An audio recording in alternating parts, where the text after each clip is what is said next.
Yep. Yep. So So what are you going to do about it? I'm going to find some sun. I'm going to find that's I think you're suffering from sad. I think you're being a very sad boy right now. I am sad. I'm at 5,000, almost 6,000 dosage. What is it? I use of vitamin D a day, and still trying to keep my best face forward. But I'm thinking, rum drinks, umbrellas, and sunshine. That's there you go. That's what there you go. That's a goal to have.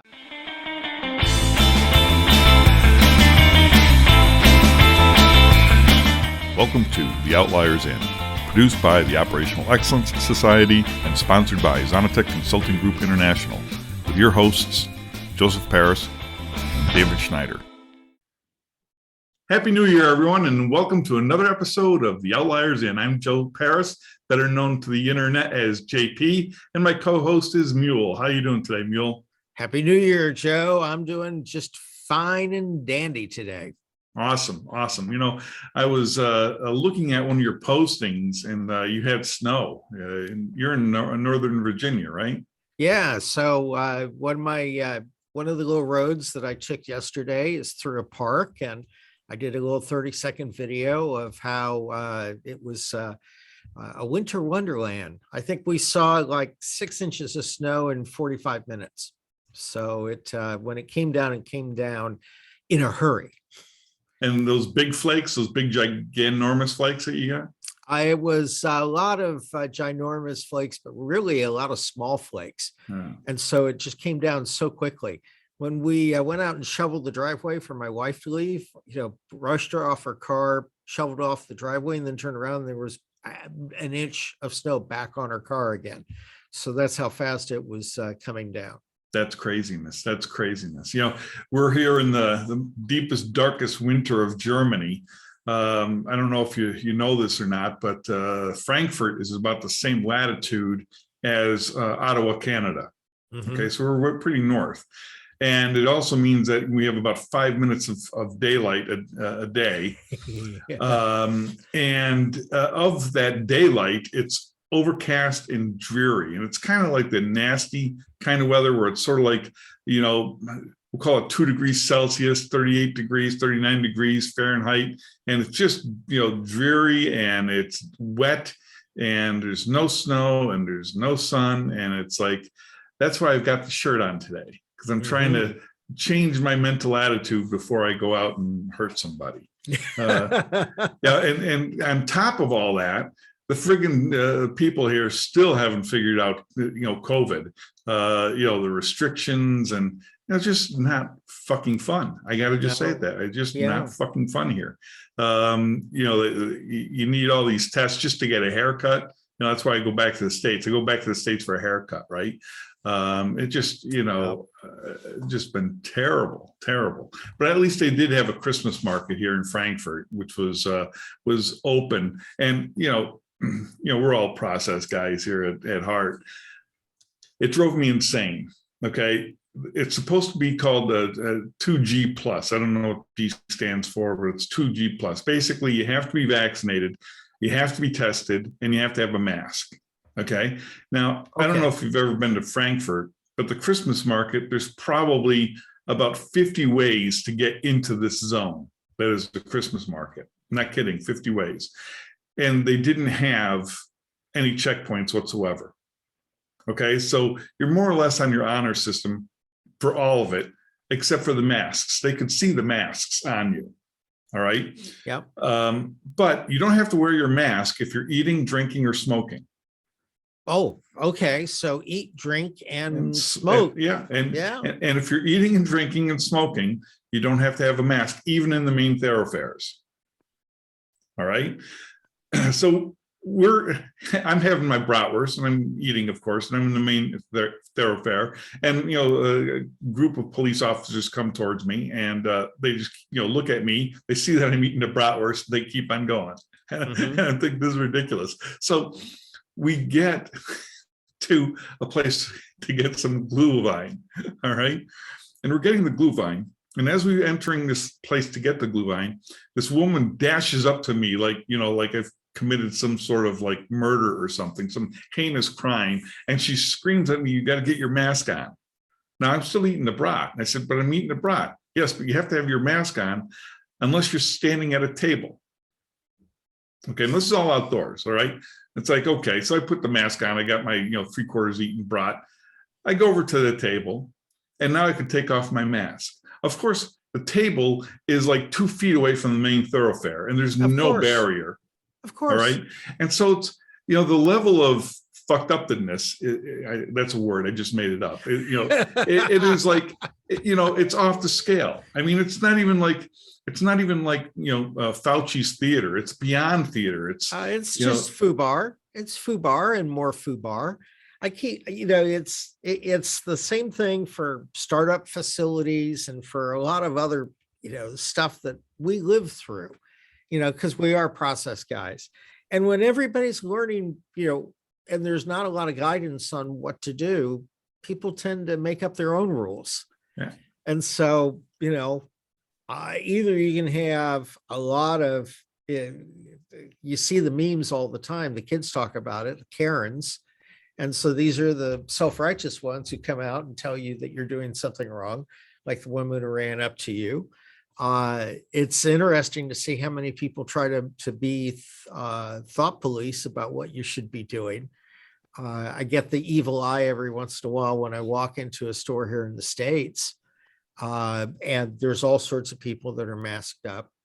It's interesting also, depending on the store, you'll see different levels of masking going on and how heavy the masking is. But the kids, because I deal with high school kids, the kids are kind of used to it. They have to wear the masks all day long anyway. So we gave them an opportunity, the robotics kids, this coming Saturday, do you want to go with masks or not? Because the facility that we're going to be meeting at doesn't require them. And they all said, no, we're going to wear masks. So, they're used to conforming because that's how they're able to get outside. The rules are crazy. And it's a FUBAR situation. It really is. And, these 50 modes of egress into this Christmas market. Of course, when you're on the modes of egress, whether it's a street or a sidewalk or river, whatever it might be, somehow mystically the COVID virus doesn't affect those areas, even though you're still congregated. I mean, there's no difference between the streets leading to the Christmas markets and the street that the Christmas market, consumes. No difference. There's no difference. So just like, and, maybe if I wasn't so inquisitive and questioning and, does this make sense? And maybe if I wasn't a process guy, maybe if I was just like an artist or something like that, or a linguist, maybe I wouldn't notice. But man, this just drives me, the stupidity of it, the contradictions that are built into it just drive me insane. Yep. So what are you going to do about it? I'm going to find some sun. I'm going to find I think you're suffering from sad. I think you're being a very sad boy right now. I am sad. I'm at 5,000, almost 6,000 dosage, IUs of vitamin D a day. Still trying to keep my best face forward, but I'm thinking, rum drinks, umbrellas, and sunshine. That's there you go. That's what there you go. That's a goal to have. So how quickly, are you going to go for these rum drinks and sunny beach? Well, I am getting out of Frankfurt in January, and supposed to get a the engagement's confirmed, but I'm supposed to get a confirmed date for this month, or week, I should say, for this month, which is going to be out in Denver. And I know it's not tropical, and I know there's not rum drinks there, but it may be sunny. Just stay out of the area around Boulder, between Boulder and Denver proper, because of the fires. It's global warming. Yeah, it's global warming. So yeah, my goal this year is to get more sun, and be able to just enjoy that particular moment for a spell. So my parents' 60th wedding anniversary is coming up here in June, and that's going to be in my sister's house down in West Palm Beach. So yes, going to definitely make a week of that, and hopefully get some other play gigs going that take me to some nice places. And and if not, then I'm just going to find a place and go there. I was thinking about Lisbon in the beginning of February, because I've been seeing one of my buddies is down there. And he's showing pictures of the farm that he's on and everything else just outside of Lisbon. And it seems to be sunny every friggin' day there. So yeah, more sun is my goal for 2022 now. How about you, David? Well, 2022, there's a lot of things going on. I've got a big project I've been working on for a long time. A couple of client projects, but I want to see this one through, because it will end up being one of the first real robotics, commercial robotics projects that I've done. That's got more than 1 or 2 units in it. This is going to be a fleet of robots. And so seeing that project all the way through in 2022 is going to be a lot of fun, because, just the thrill of working with that. Right. The other thing, I've got a personal project going on where I've been building this camper van out of 2018 Ford Transit, wagon that had been a passenger wagon, and the electrical system, batteries, chargers, all the rest of that stuff's bench tested and ready to go. It's time to test each one of the solar panels to make sure that they're working properly, and then start assembling things into the van. And then once that's in, then the rest of the van starts to go into place. And so my goal is that for 2022, I get done with this van. Okay, so I got to ask, have you been watching one too many episodes of Breaking Bad? You're gonna start cooking. No, but I'll tell you what. Earlier, just before the New Year's, I went goose hunting. And part of our success was we dressed up in those white Tyvek suits and laid down, surrounded by white Canadian, decoy Canadian geese, but white snow geese. And so we laid in these suits, 6 of us, like happy spermazoa, and laid there on the ground and watched flight after flight of geese come in, and to the geese, we just look like piles of snow sitting in the dirt. Visual. And we killed we quickly got to our limit that day in Canadian geese and got a lot of snow geese on top of it. And so the Tyvek suits, I've been there, done that. Different uses for them. So I got to ask a follow-up question here. Did anyone pull a Cheney? No, nobody pulled a Cheney. Nobody pulled a Cheney. But we did. I served up some goose earlier this week to my family. Gave them some of the what's called prime rib of the sky.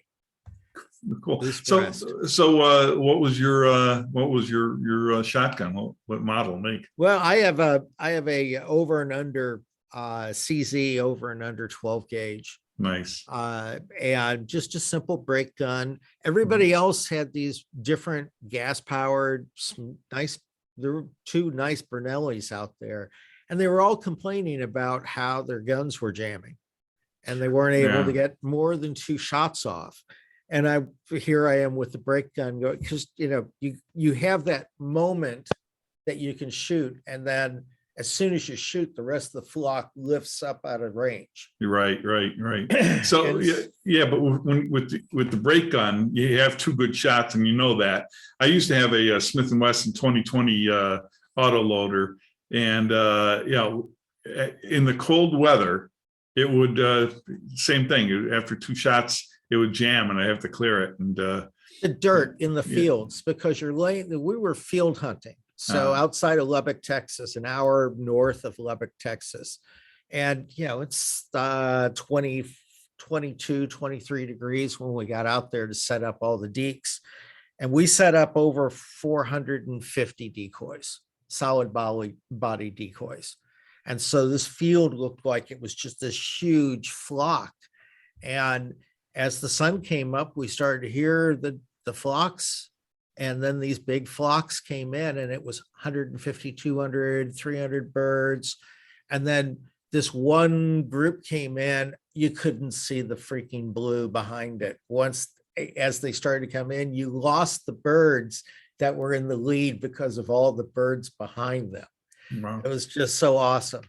And especially when the snow geese came in, we had this huge flock of snow geese come in, and it was like, where's the sky? But don't worry, just shoot. So after you bagged your limit, you got the flock out of there, right? Yeah, we did. It takes about an hour and a half to set up all your decoys, and another hour and a half to knock them down. You got a couple of hours of lying there on the dirt, cold, waiting for these geese to show up. And the second day was such a great trade-off against the first day, because the first day we saw small flocks come in, they'd look at us and then take off, and we only bagged one bird and spent a long time out on the dirt that day. But you're lying in the dirt in the field, and the semi-auto pump action, the auto shotguns, those always jam in the dirt.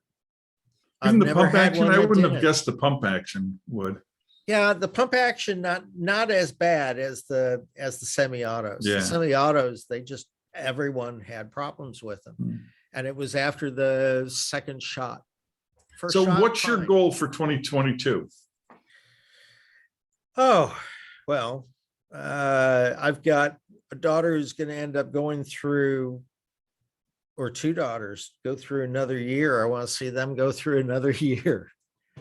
That's one of my goals. It's one of, Yeah, that's a spectator sport. Successful spectator. No, there's an awful lot of input into raising daughters these days. And so I just, do that. But I want to finish the van, and I want to see this robotics project come to fruition. Those are my two big goals. The client will be thrilled with the robotics thing, and, thrilling the client and all the rest of that. But I want to see the robotic solution work. Very cool. And it's going to be an interesting application. So let's see if any of our guests, I think Don is out there, a regular. He's like Norm to our Outliers Inn, right? Don. He's going to have to get Don. What's up, Don? Yeah, I'm here. All right. Was there quite a line there, Don? No. I don't have to worry about that stuff. All right. So what's your goal for 2022? Oh, I've got several. From the business standpoint, I want to try and narrow the focus of what I do in here. I'm spread pretty thin. There's a lot of different things that I do to, generate revenue, and I want to try and narrow that focus down. Like I say, I don't do New Year's resolutions because that's always something there that I can break, but, yeah, I just, because I could be working on one thing one day, another thing another day, another thing another day, and one thing in the morning, another thing in the afternoon. And I want to try and, cut that back so there's not enough, so I can focus things a little bit more and be a little bit more organized with how things go. So hopefully that'll come around. How are you going to do that? Just out of curiosity, how are you going to narrow? Do you have any idea or any plans for that? I really, and honestly, I really don't. That's one of the things I've been trying to work on these past 2 weeks is, what is it that, is going to generate more revenue? Where is it going? Because in our industry, there's been they may not say it, but there's been a big slowdown. And when things slow down, people don't spend money. So, you have to, visualize what it is that, people are going to spend money on, and how are they going to do things in the downtime. So taking a look at that, that's some of the things I got to take a look at. Hey, just out of curiosity, sorry to interrupt, but out of curiosity, some of the downturn because of the supply chain challenges with Yes. chips and stuff like that? Yes, with the supply chain shortages, I mean, I've had several of my customers, they've, actually had to lay people off because they just didn't have the product. Well, they had the product to build, they have the orders, but they just don't have the parts to build the stuff. Material. Yeah. Yep. So that's a problem. I got another customer, and I just caught this the other week. They're going to be since they are a government contractor, and they've got a lot of people on site that are anti-vax and they don't want to give vax, but since they're a government contractor, they're mandated to be vaccinated. Was it June 6th? I think this month. Oh, January 6th. Another I'm sorry, January 6th. 6th. Yeah, January 6th, they're supposed to be mandated. And from what I understand, they're going to lose a lot of people. So, Yeah, but that's in front of the Supreme Court now, isn't it? I mean, that whole, like, whether it's actually going to happen. Because I know that one judge stayed it, and then Cleveland lifted the stay. But for government contractors on the federal level, I don't know if that's going to fly. Yeah, that's part of it, but we'll see. Yeah, we'll see what happens. I mean, this thing has been a tennis ball since day one. Is it going to happen? Isn't it going to happen? Yeah. Well, should it even happen? Take a look at it from the healthcare worker standpoint. Here they are, they're complaining, oh, we're overloaded now and all this, with the Omicron spike and everything. Well, you're getting rid of everybody because they're not going to give they don't want to get vaccinated.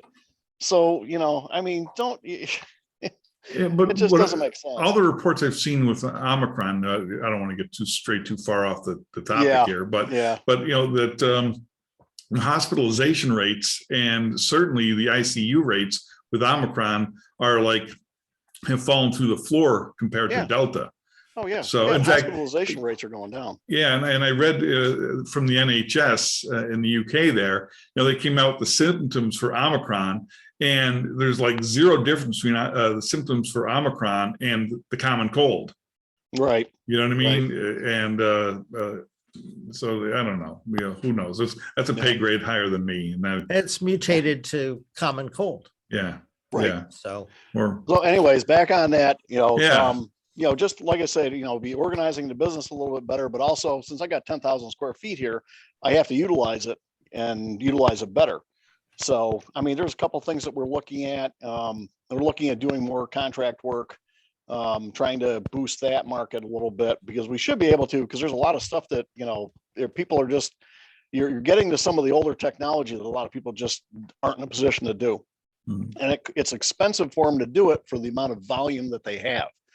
A lot of my service work and stuff going on these machines, I'll go out and work on these machines, but it's a machine that they may run maybe once a week, maybe once every other week, and they don't want to spend the amount of money to bring me out there to work on the stuff. So it may behoove us to start bringing some of that work into here if we can get it and, work that way. Yeah. Bring the machines in and do the contract and do the work contract. Correct. Right. Yeah. Well, you've got the machines already. Oh yeah. Yeah. Because you've done contract work in the past. So yes. Yeah. But trying to boost that up a little bit so that we can get more of it. So what, curious minds really want to know there, Don, is what about the beer? That's number 3. That was okay. The first thing with the organizational was number 1. The number 2, from a personal level, because I got to get to this one here, because this is probably one of the most important ones that I got, is getting out of here for at least, a week at a time or something like that. I think, after the December that we've had, my wife and I think we just really need to get away. We really do. It's just been, it's been tough. It's been, been working a lot. And we just, and I told my wife, I says, that's it. I said, January, we gotta try and book a trip or something like that, because I got 3 companion tickets, airfare tickets. I can go anywhere in the States that I want to. I've got points galore, with Amex and with Delta and stuff. So with Hampton, Hilton's. See, you had me all excited there, Don, until you mentioned your wife. I was thinking, I want to go someplace sunny, okay, and warm and enjoyable with rum drinks and umbrellas and stuff like that. And here you are talking about it. I'm getting all excited, and then it's like, yeah, my wife and I, and it's like, oh. No, but I think that's some of the stuff. And I think we're going to schedule several trips because we really don't, we don't schedule. We talk about it, but we just never do it. And I think this is the year it's like this, we're going to do it this year, regardless of anything going on, externally, forget it. I says, we need to go. I mean, it's just, and especially my wife has really done a lot. So I really want to, take her and get her away from things for a while. Very good. I understand Florida is open. Yeah. Yeah. Just ask AOC. So anyway, then to get to number three is what you're talking. That's the beer. I've started shopping equipment. So I'm going to put together something as far as that goes. I really don't want to do it here in the glorious state of New York if I don't have to, but due to logistics, that may be one of our best options. But, it's going to be one of these deals where, I want to do it, I want to do it on a progressive basis. I don't want to go out and, I'm not going to go out and dump $250,000 on, all this stuff and everything on a whim. I'm one of these individuals that I like to kind of take baby steps and walk as I go along. Right. So I've seen a lot of interesting options and stuff. And I think that, we're going to pull the trigger at some point in time this year about, moving forward with something like that. Okay, so even if it's a small venture. Yeah, finding a facility that you can effectively grow in, because one of the things to consider, since I've worked with a lot of craft brewers who started off with the 2-barrel or the 5-barrel systems, and then when they wanted to upgrade, then they couldn't scale up because of the infrastructure of the facility. Right, and a lot of people run into that issue. And a lot of them do. The ones that I've seen that have been really successful, what they did is they took down 20,000 square feet of warehouse space, 24-foot clear, flex industrial, but left it as warehouse space and had their tasting room and offices in one corner, did the TI work there, and then had the rest of the space to be able to build into. There's about a dozen examples here in Northern Virginia that's what they did. You go visit them, you go visit these breweries, and they have a third of a strip warehouse. Right. Yeah. And, because they could get the industrial power to be able to have the necessary boilers, chillers, and everything else to start being able to do 10-barrel and 15-barrel system batches. Right. And that's kind of where the real break even is. If you're able to do 10 or 15-barrel batches, then your economics become really incredibly strong. Oh, yeah.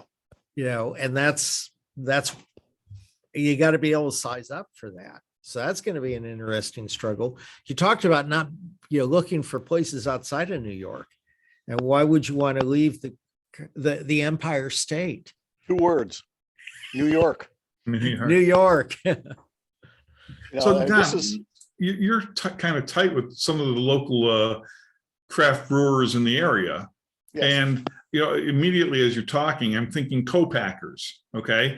And then I'm thinking, if you're tight with these guys, why don't you just brew with them with your name, their equipment, and have them sell your brew, and then start building some momentum, and then seeing at some point in the future whether it makes sense. Because I'm thinking about this because I'm helping a company come into Germany or the EU from the US.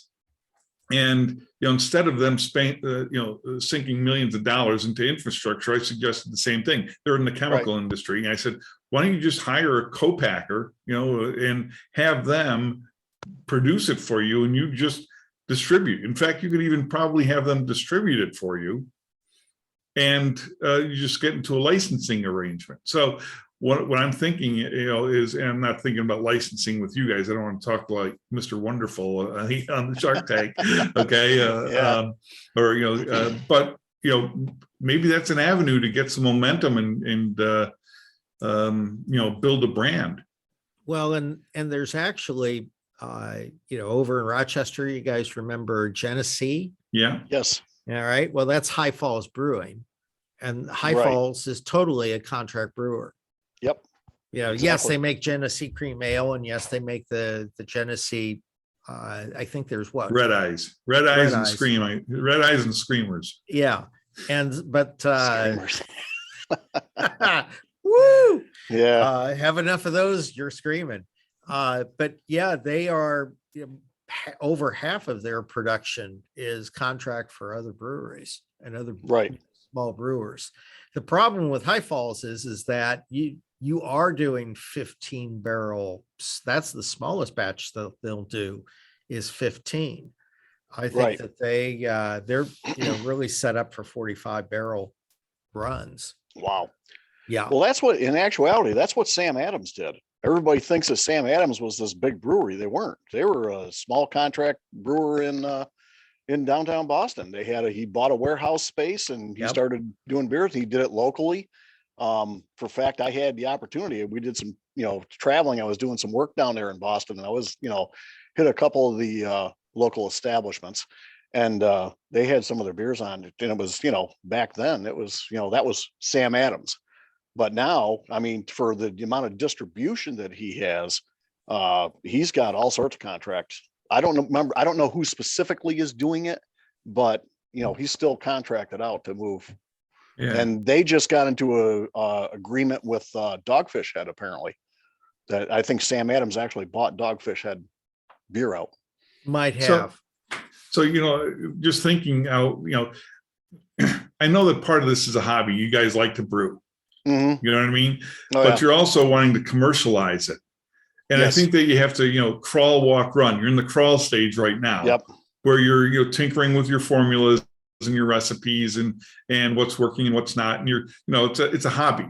But to break it to the next level, I think that it might make sense for you to partner with a local brew. I mean, I think you still have the name of the brewery that we secured for the internet, right? Yes. Okay. Yes. So build the brand off of that. And then if you get successful, then take it to the next level and look at a co-packer or Yeah. producer, where we are in upstate New York, there's a bunch of them. Utica Club was up there. The Mats is up there, brewery. Mhm. So there's a lot of probably production availability that you can latch onto. Yeah. Yeah. You're probably right. That's a good idea.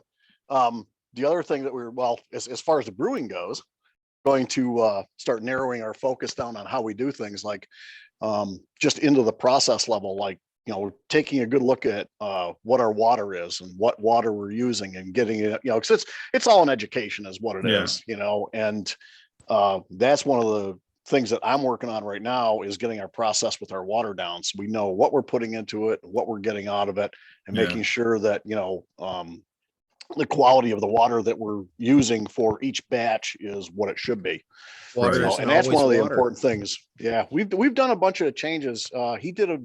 Dominic has been working on the yeast aspect of it. He's been going into stuff, and once he started doing, we were having problems with temperature because we would be like our yeast culture, we'd started at home. Well, temperatures at home would get up, especially in the summertime, 78, 80 degrees. Well, that's too high for the yeast. So we've been doing it here at work where it's a little bit, we're temperatures right now, 68, maybe 66. So it's a nice temperature for the yeast to work. And we've noticed a big difference in how that works. I mean, it's just little things like that, that we're working on, just the processes and stuff. I remember that one batch that you and I were working on. Oh We couldn't man, get I know that what you're stinking- talking about. It was so hot. It was like the hottest day in summer.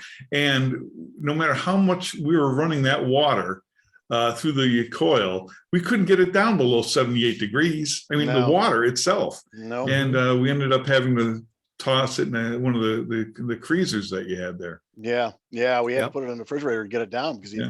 you pitch your yeast at that much of a temperature, then, you get all sorts of off flavors with it. Yeah. So Joe, you probably know this. You walk into a facility and you can, by looking at things in the facility, you can tell the level of maturation of the operation. Yeah. Okay, by what's there and what's not there. And with breweries, one of the things that I always look at is where's the lab and where do they where they maintain their yeast. And are they maintaining their yeast in the lab and it's all one place? Or do they have a testing lab and they're maintaining their yeast in a different space? So if they have a lab and yeast storage all in one, well, that's a level of maturity. And then if they have the two separate, then that's the next level up. But there's been some times where I've gone into some of the craft breweries and it's like the yeast in the lab. Well, the lab is that sink over there, and the yeast is in the fridge next to it. It's interesting though. I've been to some breweries, as you could imagine, in Germany. Oh yeah. And their yeast is almost like we'll call it heirloom yeast. It's like proprietary yeast to that brewery, and they keep it in a secret stash, and they keep on reproducing that exact same yeast time and time and again. Yep. And in this particular case, most of them don't have a lab that's separate from the premises. I mean, it might not be in the same building that they're brewing, but it's it's right there. And they, because I think it's important to be able to test in the exact same environment that you're brewing. Yeah. Okay. Because if you have a lab that's separate from production, and we all know that so much goes into whether it's wine or beer, so much of the environment, goes into this, that if you have a separate lab, I think that might create additional variables that are unlike. Every one of the more mature, efficiently run and successful craft brewers that I've been through, the lab has been a integral part of production. Yeah. And the lab is usually somewhere between where the brewing and the wort is done, and then on the other side would be packaging. And because the lab is not only testing what's happening in the brew side when the wort's being done, but it's also testing what's coming out of packaging. And so it will end up being its own little enclosed facility, surrounded and easy access to both of those activities. And when I see that, I know that I'm walking through a brewery that somebody really thought about the layout of the facility. There's been other ones where the lab was over here in this corner. And everything was a long walk to the lab to get anything done. And those are the ones where, they found a corner that they figured out where they could put the lab cheap. And that's where they put it. So maybe, Don, one of the brews you come out with be for the Outliers Inn. You can do some merchandising around it and everything else. It'd be kind of cool. We got the logo. It's already been trademarked, so. Yeah, there you go. Yeah, we could do that. We could do that. All right. We'll end up having a pour and drink at one of our events, Absolutely. There we go. Absolutely. It will be the beverage of choice for all of our future casts. That's right. And I just have to send you a 6-pack, right? That's Of right. course. Well, I'll have to carry. I'll have to carry one of your 6-packs over on the way back with me. At least I don't think shipping a 6-pack this far would bode too awful well. No. So I think that we should probably wrap up the session. What do you guys think? Oh, I think so. We've had a successful day. Well, you've wasted another 45 minutes or so listening to us babble on about our goals. Do you have goals yourself? Probably better use your time. But come back and visit us here at the Outliers Inn, and just don't drive like my brother. And don't drive like my brother.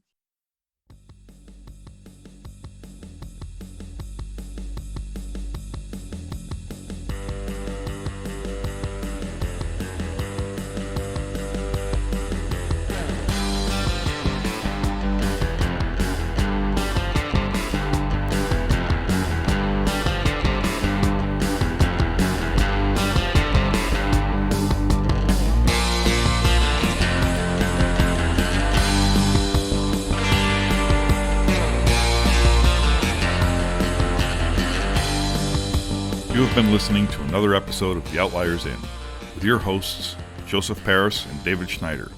This program is produced by the Operational Excellence Society and sponsored by Zonatech Consulting Group International.